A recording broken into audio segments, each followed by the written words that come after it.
আজকে আমরা কয়েকজন বন্ধুরা মিলে প্ল্যান করলাম যে বারবিকিউ বানায় খামু। তো আমি সকাল সকাল উঠতে যাইতেছি বন্ধু হাবিবের বাসা। তার বাসা যাওয়ার আগে ছোট্ট একটা নদী পার অন লাগে। এই যে দেখেন কেমনে ফাউ দিয়ে একটা নদীটা পার করলাম। তার বাসা যাই দিতে ফইরে ফইরে ঘুমাইতেছে। এরপরে আমি তার ডাক দিয়ে কই কি ওডস না গেরে তারা ধরে একটু লারা সারা দিই। এরপরে তারে কোনো বাঞ্জে উঠাইতাম পারলাম না। এরপরে আমি তারে কইলাম আজকে কিতা মনে আছে নি তো এটা হইনে এতে আমারে টেহা বার করে দিয়ে দিল। এরপরে তার কাছে টেহা লই আমি আই ফেললাম বন্ধু জিসানের কাছে। আমি জিসান রে ভাই সবডিরে ডাক দিয়ে লই ফেললাম। এনো ছিল বন্ধু রাফিদুলে নাজমুলে আর সাইদুরে। আসলে আমরা সবডি মিলে বাজার করনে লেগে যাই। বাজারে যাওয়ার আগে সবাই যার যার মতো টেহা দিয়ে দিল। সবাই বন্ধু জিসানের কাছে টেহা জমা দিয়ে দিলাম। টেহা জমা দিয়ে প্রথমেই গেলাম কাঁচা বাজারে যাই প্রথমেই কিনলাম লেবুটা অনেক দরকারি একটা জিনিস। আর আমার বন্ধু না এদের হাতরা অনেক দরকারি জিনিস আছিল, কিন্তু হেতে এটারে কাটটা 12টা শিলি লাগাইছে। কেন আমার বন্ধু জিসানে কিছু কাঁচা বাজার কিনতে ছিল, যেমন শসা টমেটো মরিচ। তো এটি কিনে আমরা কাঁচা বাজারে কাজ শেষ হইলো। তো কাঁচা বাজারে কাজ শেষ করে আমরা এলাম মুদি দোকান আইলাম কিছু মশলাপাতি নেওয়ার লেগে। মুদি দোকান আইলাম এই কাজটা সবসময় করি। চাউলের বস্তা থেকে চাউল খাই এলাই। মুদি দোকানে গেলে কেডা এই কাজটা করেন কমেন্ট আমার জানাই দিই। মুদি দোকানে থেকে লইলাম মেয়নিজ। তারপরে মুরগি কিনুন লেগে এলাম মুরগির দোকান আয়া দেখলাম মুরগির অনেক তাজা। বেড়ারে কইলাম 4টা মুরগি দহনের লেগে। বেড়া দিয়ে মুরগিটার একটা ফুস দিতে মুরগিটা হাতেতে ছুটে গেল। এরপরে আবার মুরগিটারে তুললে ড্রামের ভিতরে রেখে দিল। এরপরে আরেকটা মুরগি লয়ে ছেদ করে কেটে লাইলো। বেড়ারে দেখে মনে হইতেছিল বেড়া প্রফেশনাল মুরগি কিলা। মুরগি কিনা সেরে মুরগিটিরে লই আমরা বাইরে পড়লাম। আমরা প্রায় সবকিছুই কিনা শেষ, শুধু বাকি আছে কয়লা। কিন্তু যাওয়ার আগে দিয়ে দেখি আমার বন্ধু রাফিদুলের পিছনে একটা দাগটা ছিল একবার হলুদ কালারের। পাঁচ আঙ্গুলের একটা ছাপ দেয়া যায়। এটা দেখে কি বুঝলেন জানাইবেন। আমি বন্ধু জিসানের সাইদুরে যাইতেছিলাম কয়লা কিননের লেগে। আমরা যাইতে হইব পুরান বাজার যাওয়ার আগে রেয়াজউদ্দিন মাঠের সামনে দিয়ে একটা কদম গাছের ভিতরে দিয়ে অনেকটি কদম ধরে রয়েছে। গাছের ভিতরে ফুল দেখলে আমার ফারতো মন চায়। এবারও ব্যতিক্রম হইলো না। আমি যাইয়া 3টা কদম ফুল ফাইরা লয়ে ফেললাম। ফুলডি ফাইরা দিয়ে ভালাই লাগতেছিল। একটু নাহ দিয়ে চেক করতেছিলাম সুবাস আসেনি, একটুখানি আছে। এরপরে ফুলডি লয়ে আটটা ফেললাম কয়লা কিননের লেগে আইছিলাম কামারের কাছে, যে তারা লোহা গরম করে ফিটটা ছুরি বানায় তারা কামার করে। আর এই কামারের কাছে সবসময় কয়লা থাকে, কারণ তারা কয়লা ফুইরে লোহা গরম করে। আর এই গরম লোহারে ফিটটাই তারা ছুরি আর দাও বানায়। তারপরে বেড়া দিয়ে আমরা কয়লা বার করে দিতেছে। এই বস্তাটার ভিতরে কয়লা আছে। আমার বন্ধু সাইদুরে কয় আমি বলে বস্তাটা লইতাম। তারপরে কয়লার বস্তা লই আমরা রিক্সার ভিতরে উঠে গেলাম। আর রিক্সা দিয়ে লই যেতেছে আমার বন্ধু জিসান। তো রিক্সা থেকে নামে বন্ধু জিসানের বাসা তাই বললাম। আর এই দোনো মাঙ্গে নাতি দিয়ে আমার কাছে বস্তাটা ধরাই দিছে। জিসানের বাসা তাই দিই বন্ধুটি আগে বই রইছে। তাই দিই যে যার মতো মোবাইল টিপতেছে। এডি দিয়ে কোনো কাজই ঠিক মতো হইতো না। এলাকে আমি আর বন্ধু জিসানে কাজও লাইকে গেলাম গা। বন্ধু জিসানে দিয়ে লেবু কাটতেছে আর আমি তার বানাই না মশলাটা একটু লাড়াচাড়া দিতেছিলাম। আমার বন্ধু জিসানে আবার এই কাজটি ভালোই পারে। তারপরে এতে মশলাটারে মুরগির লগে মাখাইতেছিল। মশলা মাখাইয়া মুরগিটির মেরিনেট করে আমরা এফালাম সাদা। এই সাদের উপরে যেহেতু বারবিকিউ করমু, তো সাদারা একটু ভালো করে দেখতাম এলাম। আইয়ে দিয়ে আকাশের অবস্থা একবারে খারাপ, অলরেডি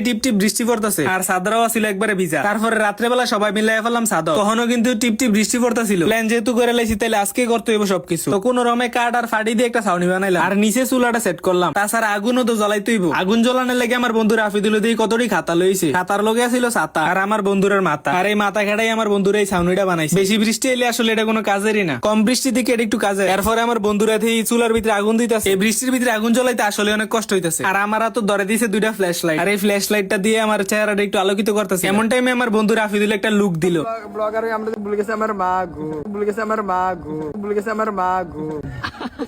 তার এমন কথা হয় না, আগুনটা দিয়ে দাও করে জ্বলন শুরু লাগাই দিচ্ছে। সবডি কয়লা প্রায় ধরে গেছে গা। কয়লা যেহেতু ধরে গেছে এখন মুরগিটি তো বয়তে হইব। এই কাজটা করতেছিল আমার বন্ধু জিসানে। কথায় আছে ইচ্ছা থাকলে উপায় হয়। এটার জলজান্ত প্রমাণ হইতেছে আমরা, কারণ বৃষ্টি থাকার সত্ত্বেও আমরা আগুন জ্বালাইছি। আর এই আগুনের ভিতরে আমার মুরগি ফুরা দিতেছে। কতক্ষণ পরে দিয়ে কয়লাটি নিভা জেগেছে। এলাকে আমি এটির বাতাস করতেছিলাম আর আমার বন্ধু জিসান এটিরে গুতে লাইনে আনতাছিল। তারপরে অনেকক্ষণ বাতাস করানোর পরে দিয়ে আগুনটা একটু জ্বলছে। আগুনটা জ্বলানোর পরে মুরগিটিতে আবার বয় দিল। আর এবার বাতাস করতেছে আমার বন্ধু নাজমুল। কিছুক্ষণ পরে মুরগিটি প্রায় অর্ধেক হয়ে গেছে। এরপরে আমার বন্ধু জিসানে দিয়ে অনেক যত্ন সহকারে এটির ভিতরে মশলা মাহাই দিতেছে। এই যে এমনি যত্ন সহকারে মশলা মাহাইতেছে এমনি আমরা যত্ন সহকারে এটিরে খাইলাম। তারপরে অনেকক্ষণ পরে বারবিকিউটা হয়ে গেল। তারপরে এটির ছাদের নিচে নামাই নিলাম। এখন আরেকটা কাজ হইতেছে, এটি খাওয়ানোর লেগে আমরা সস বানাইতে হইব। এই সসটা বানাইতে হইব মেয়োনিজ দিয়ে। আর এই সসটা বানাইবো আমার বন্ধু জিসানে, কারণ আমার বন্ধু জিসানে এটা স্পেশাল করে বানাইতে হয়। আমি বই দেখতেছিলাম তো এটা কেমনে বানায়। এই সসের ভিতরে কি জানি বংচং মিক্স করতেছে। এরপরে বন্ধু রাফিদুলের জিসানে মিলে শশা কাটতেছিল। শশা কাটতে এটি একটু সালাদ বানাইছিল। আমি আবার এনতে কুতুর মুহ দিয়ে লাইছি। আর এনদি আমার বন্ধু রাফিদুলের বংচং মিক্স করে না সসটারে লাড়তাছিল। কালারটা খালি একবার দেন কি সুন্দর হইছে। তারপরে সালাদ দ্বারা সসটা দিয়ে একলগে মিক্স করলো। আমি আবার এনতে কুতুর মুহ দিয়ে লাইলাম।